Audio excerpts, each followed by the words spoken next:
আজকে নিয়ে চলে এসেছি বাটার চিকেনের রেসিপি। ভীষণই সহজভাবে ঘরে থাকা উপকরণ দিয়ে খুব সহজেই কিন্তু বানিয়ে ফেলতে পারো এই চিকেনটা। তো এর জন্য প্রথমে যেটা করব, কড়াই নিয়ে নিয়েছি তেল। তেলটা গরম হয়ে গেলে তার মধ্যে দিয়ে দেব পেঁয়াজ কুচি, আর তার সাথে দিয়ে দেব গোটা গোটা রসুনের কোয়া। রসুনগুলো কিন্তু সাথে দিয়ে দিচ্ছি কাঁচা লঙ্কা, আর দিয়ে দিচ্ছি টমেটো। টমেটোটা দুটো আমি টমেটো এখানে ব্যবহার করেছি। সমস্ত কিছু খুব ভালো করে নাড়িয়ে চাড়িয়ে নেব।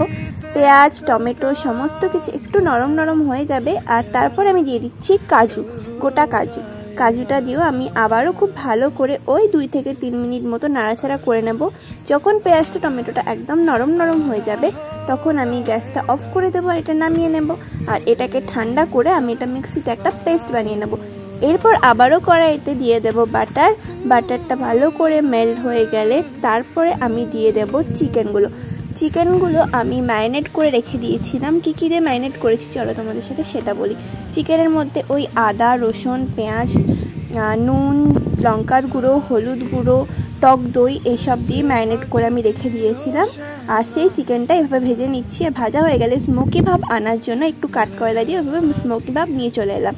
আর তারপর আবারও কড়াই কিছুটা বাটার দিয়ে আমি যে পেস্টটা বানিয়ে রেখেছিলাম, সেই পেস্টটা কিন্তু ছাঁকনির সাহায্যে ছেঁকে দিয়ে দিতে হবে। খুব ভালো করে কিন্তু এটা ছেঁকে নিতে হবে, যাতে কোনো বড় দানা ভাব না যায়। এতে করে গ্রেভিটা খেতে ভীষণই ভালো লাগবে। তো এই যে আমি সমস্ত পেস্টটা দিয়ে দিয়েছি, এবার আমি ভালো করে কষাবো যতক্ষণ না পর্যন্ত তেল ছাড়াবে।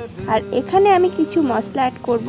এখানে দিলাম লঙ্কার গুঁড়ো, তার সাথে আমি দিয়ে দেব জিরে গুঁড়ো, হলুদ গুঁড়ো, ধনে গুঁড়ো, গোলমরিচের গুঁড়ো, এই সব নুন, এই সমস্ত গুঁড়ো মশলাগুলো আমি দিয়ে খুব ভালো করে মিক্স করে নেব। ও আর হ্যাঁ, পরিমাণ মতো চিনি আর একটু কাসুরি মেথি কিন্তু এই গ্রেভিতে মাস্ট দিতেই হবে। তো এই যে সমস্ত কিছু দেওয়া হয়ে গেছে, গ্রেভিটা দিয়ে তেল ছেড়ে দিলে এবার আমি দিয়ে দেব আমাদের ভেজে রাখা চিকেনগুলো দেওয়ার পর খুব ভালো করে মিক্স করে নেব। এখানে আর কোনো মশলাই দেওয়ার নেই, এখানে শুধু মিক্স করব। আর যদি একটু প্রয়োজন লাগে জল দেব, তাহলেই কিন্তু আজকে আমাদের বাটার চিকেনটা একদম রেডি। তো এই যে দেখো আমার বাটার চিকেন একদম রেডি। বাড়িতে করে দেখো, ভীষণই টেস্টি আর ভীষণই ভালো লাগবে। তো রুটি বা ভাতের সাথে ভীষণভাবেই ভালো জমে যাবে। তো আজকের রেসিপিটা কেমন লাগলো অবশ্যই জানিও। টাটা।